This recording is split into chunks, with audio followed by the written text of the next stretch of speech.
Six Music. You're with Lauren Laverne on BBC Six Music, and I am delighted to say that I am now joined by Björk. Welcome. Thank you very much for talking to us. Back with a new record, which is currently titled Utopia. I read that might change. How settled are you on the title at this point? Quite often I've had working titles, and then always like 5 minutes before a deadline, my brain will kind of implode or something and smoke come out and and the real title will come. Sort of hasn't happened yet. Okay. But I mean, I'm basically, I have all my friends helping me and myself, and I have about 1,000 titles now. So narrowing it down there? Yeah, I mean, I think it's a good working title, and I think it's good, sort of sets the scene. I feel it's tricksy because it kind of is good that it's a cliche. We'll see. It's good that it's a cliche. How? You know, so like sometimes you want you find the title like last album. I basically made up a word that hadn't been used before, like Vulnicura, which was vulne, which is means wound, Yeah. and cura, which means cure. So the cure of the wound. So like it was a really fancy word. You have to kind of like, oh yeah, what does that mean? I have to Google it and look it up and everything. I did that before this to double check. Exactly. So I mean, that was kind of like an embroidered word, but because it was like a singer-songwriter heartbreak album, it was very, very obvious. Maybe it suited it to have like a elaborate title. But this one is maybe the other way around. It's got a lot of flutes and it's quite sort of utopian. Yeah. Like a sci-fi, sort of a feminist sci-fi movie. I think of like the average Jack and Jill, if they would put that on, they would go, oh, that's like weird flutes. And I mean, my music is probably awkward or weird enough as it is, I think, for a lot of people. But if I start and I say, oh, it's Utopia, then people go, oh, okay. I'm supposed to be hearing something I haven't heard. So that's okay, you know. And it's like a place. I know for sure it's a place. The whole album, I mean, the songs are very different from each other, but it's sort of trying to describe a place. I mean, it's an incredibly optimistic title as well, and I wondered whether that reflected your mindset when you were making it. I think so, for sure. I mean, I think it's very optimistic, and it's very sort of determined that the joy and that we want to live, we have to be the makers of that ourselves. And we have to be sort of bring the initiative. We can't expect it to come from elsewhere. So it's quite intentional in that way. But at the same time, I also like the sort of like scary side of utopias, which is sort of, they don't have very good rap in human history, you know. Well, they've never quite worked out that way, you mean? Yeah, I mean, you've got socialism and you've got capitalism and you've got fascism and well, then you got really like funky feminist you know, camping sites in Australia or something, you know, like, do you know what I mean? You also have some really fun ones, and I was reading a lot about it, and actually the most successful utopias of humankind to date are the monasteries. Oh, really? Because they really knew how to build buildings that actually would last, you know? Yeah. Well, and that's responsible for a lot of London, where you would have religious communities who kind of lived in a square, so that all the kind of sides of the buildings are facing each other, that idea of communal living. Tell me a little bit as well about the connection between Vulnicura and this new record, because, you know, you kind of describe them as opposites in some ways, but I think that there is, you know, there's a link, isn't there, that the doorway to Utopia is inside the wound that the title refers to of Vulnicura. Yeah, I mean, it is the polar opposite, at least when it comes to my world. Maybe from a lot of outsiders, that's like the difference between, you know, soft pink and dark pink or something. Like, it's not maybe that different. For me, it's sort of polar opposites. But I think also when you kind of go out so open and kind of grief as hard, it probably was my sort of hardest that I've experienced, but I've decided to be quite open about it as well. And then you kind of like when you've grinded on the ocean floor for a bit. I mean, the only way is up, really. And the only thing that can happen after that is kind of become all peach and fluffy, I think. But I mean, I think that's like gravity. It's like human nature. On a musical level, I did both albums with Arca, a musician. And the first one, I kind of had written most of it and recorded the string arrangements. And he came in afterwards, kind of like me being a little bit bossy backseat driver. And then we ended up that album writing a song together called Not Cat. After that, we were like, okay, we've done grief. Let's have fun and not be burdened by this kind of heartbreak saga. And just personally, I discovered like an incredible musician, and on the highest degree. And I just really felt really blessed and spoiled that he was up for doing stuff with me, and I felt we should just see where that would take us, like just kind of go and just shoot an arrow out and see where me and Arca would overlap as musicians. And so I think it sort of came from sort of almost like a playfulness of sort of musicianship, and also backing each other up, so you kind of encourage each other and kind of make braver decisions, I think. I was just finishing biophilia and just done like billion apps and hanging out with the most interesting selection of humans, which is app builders from the age of 15 to 80 around the planet. And David Attenborough, who was doing the introductions. I mean, let's not forget him. What? That was a gang and a half. So I literally, he contacted me, and I was actually doing the last biophilia show, which was filmed here in London. And like a week before, Arca contacted me, and I was like, yeah, let's meet up. Like, which I never say because I'm always got 1,000 things to do. And I was like, oh, by the way, do you know somebody who can DJ in a week in the after party? Because we're going to get plastered. It's the last gig. And he's like, well, suggested some people. And then there was a second email. I was like, can I do it? And then we literally met for the first time behind the decks in this kind of tiny bar in East End, and basically just DJ'd back and forth for 6 hours or something with a choir from biophilia singing and drinking, presumably. Yeah, the plastering had to happen. It was taken care of. And then he came to Iceland, and then just for a week, and then he came again, and then he came again, and then it's not really a recipe. It's pretty organic. Does there have to be kind of a playful tension as well? Because I'm interested in your description of yourself as a bit of a backseat driver to some extent, that, you can kind of say, oh, no, actually, I want to go this way. I want to try this. And presumably, he can do the same. Yeah, for sure. I mean, he's done 3 albums of his own. And last album he sang on.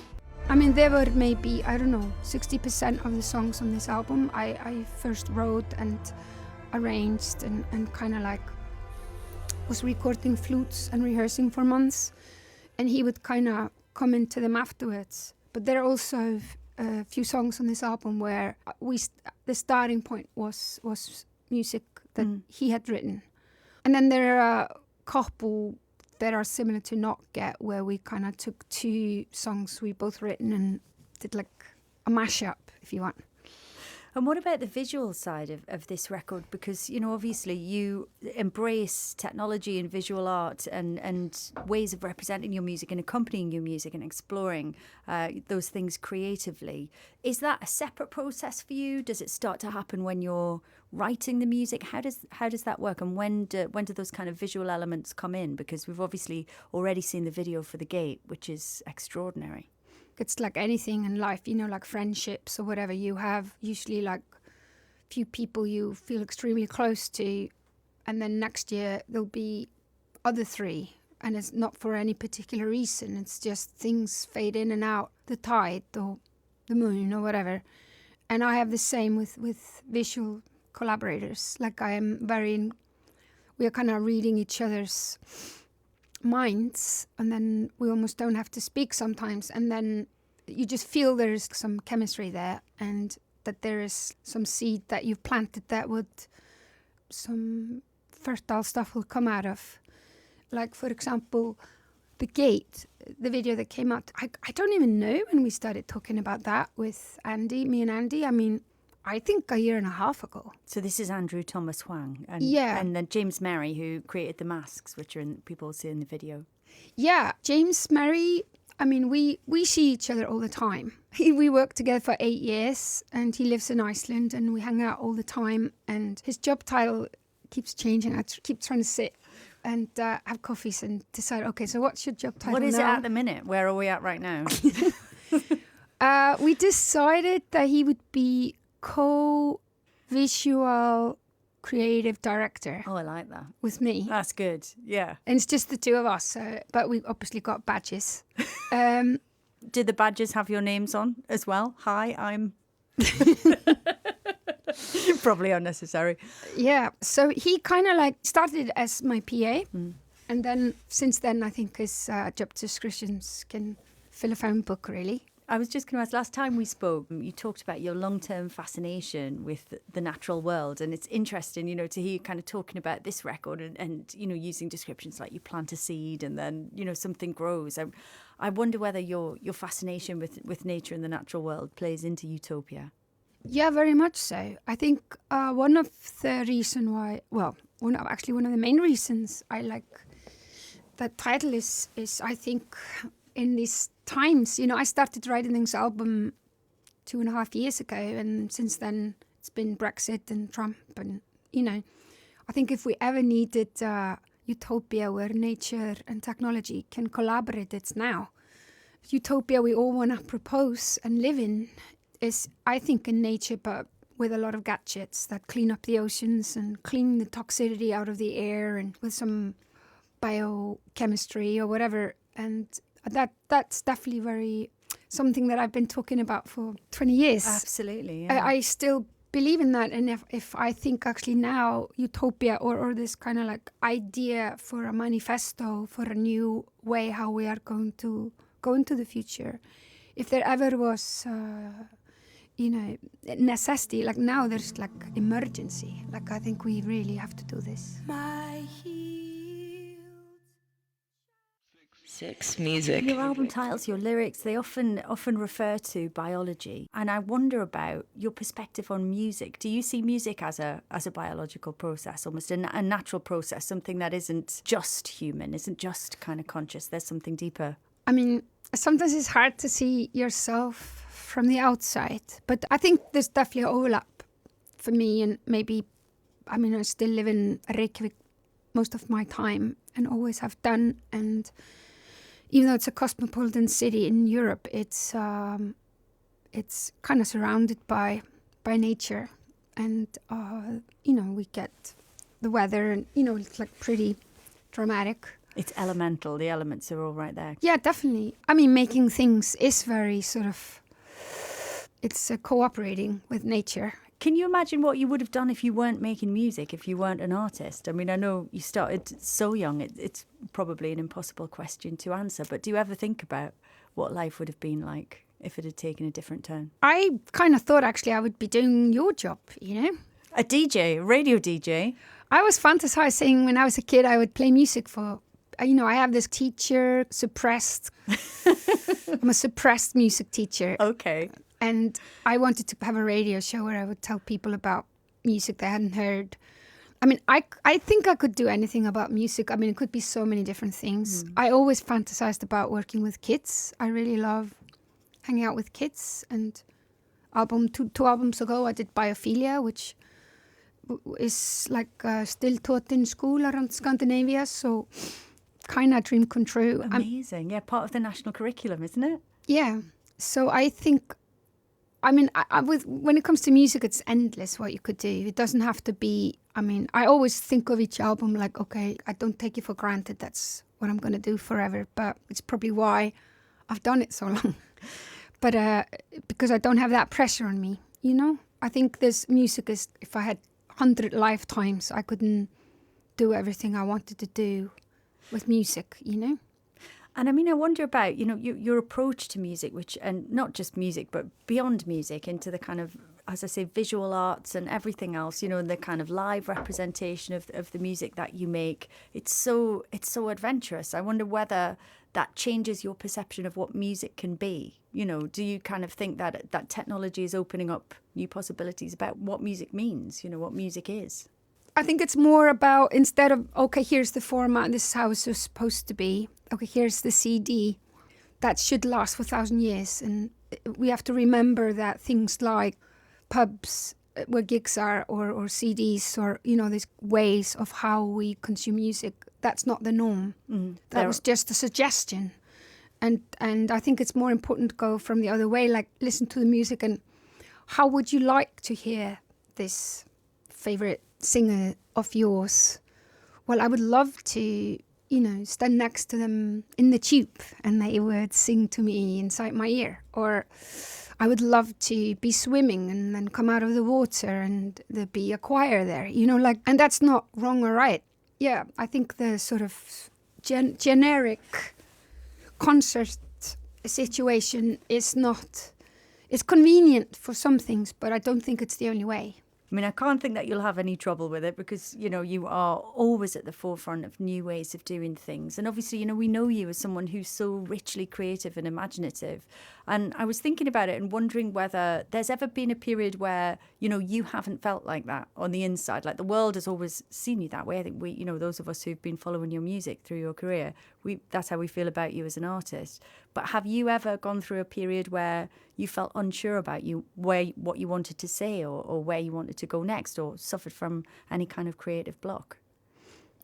Well, thank you very much. I'll start to... Thanks for the compliment. I think it has its downside. I mean, I wish there was like 5 of me to do the things I want to do. My weakness is I run out of energy to do all the things I want to do. Okay. So in certain ways, you could say that I'm greedy. I'm probably too greedy for someone who has only one body. But I mean, I don't think that's necessarily. It's like anything. It's good and bad. It has its downside and its upside. And I think sometimes I get impatient, and I get too impatient to execute the idea because my head is on to the next thing. So I have to kind of slow myself down. Yes. So that's me like revealing my biggest weakness to you. But it's like anything, it's depends what you look at it, if it's good or bad, Speaking of looking back, obviously if you don't do that a lot. I appreciate that, and I can imagine, with all the work that you do, you're always moving forward. But I know that Homogenic turns 20 this week, and I wondered whether you'd kind of thought about that anniversary and how you remember that album, how you look back at that album, if you ever do. When I tour, I try to, because I have a different band for every tour. And like last tour, I was really spoiled because I had 30 string players. And the tour before that, I had a choir. So I tried to sort of find my old songs that would be interesting enough to arrange them for those instruments. So I will check out my old songs for that, and I definitely included some Homogenic songs on this tour, Vulnicura tour I did, in sort of new arrangements, if you want. But I mean, I've heard it so many times, though. I try to hear it as few times as possible, because obviously the process of mixing it and arranging it and everything makes you hear it so often you almost go numb for it. So I just try to keep my ears fresh. I never sort of listen to my own music much. What are you enjoying listening to? I mean, I wonder about taking inspiration in from other artists. Are there any kind of artists that you return to a lot? Yeah, I mean, I'm going to just come out with some random answers because I could sit here for an hour just counting out names. Just be instinctive about it. That's it. Just speak from the heart. Okay. I mean, I'm in love with Kelela. I think she's incredible on every level. There's a place you host. I love Serpent with Feet. I really like... He's incredible, yeah. I like him a lot. Anohni. I think she's total genius. I mean, I like a composer called Jörg Frey, who's from Switzerland. I like, I love Rihanna. She's the best. Don't say that you may. I don't know, like when to stop, to be honest. Well, that's a good selection that you've given us there. Lots of, and many artists that we played in the mix on the Six Music. Yeah. And obviously, Utopia, this beautiful, optimistic and wonderful concept. How hopeful are you about the state of the world in general? And what do you think the role of the artist is in getting things to a better place? I think hope has never been as important. I think it's really like just to close your eyes and then just imagine that we are going to make it alive is tough. But I think that's why we really, really have to do it. But I mean, every day there's news about people who are, 15-year-old boy who invented some biochemical way of cleaning up the oceans. So I think it's going to be something that maybe my generation can't even imagine. There's going to be some way it's going to flip, I think. I mean, it won't be the world of 19th century or the 20th. It'll be a new world with definitely fewer animals. But I think there definitely is a way forward. But like I've often said, and it's a good reminder, especially since we're here in London, that there was a moment when the coal was warming up the city and people thought, oh, black smog and tuberculosis, I mean, that's just future. We just have to accept it. And that got flipped. Didn't the mayor stomp his feet down and order people to stop using it or something? And yeah, there was lots of acts of parliament, I think, that kind of controlled smoke usage. But there's other examples as well. Like I think the sewerage system in London was introduced because the Houses of Parliament were just they couldn't open the windows because the Thames stank so badly. So they were like, we're going to have to sort this out, and then that cleared up everyone else's cholera. So sometimes. Yeah, that sounds familiar. These things kind of happen in an unexpected roundabout kind of way. I think it's going to happen. I think this generation is it's going to happen. I hope so too. Thank you.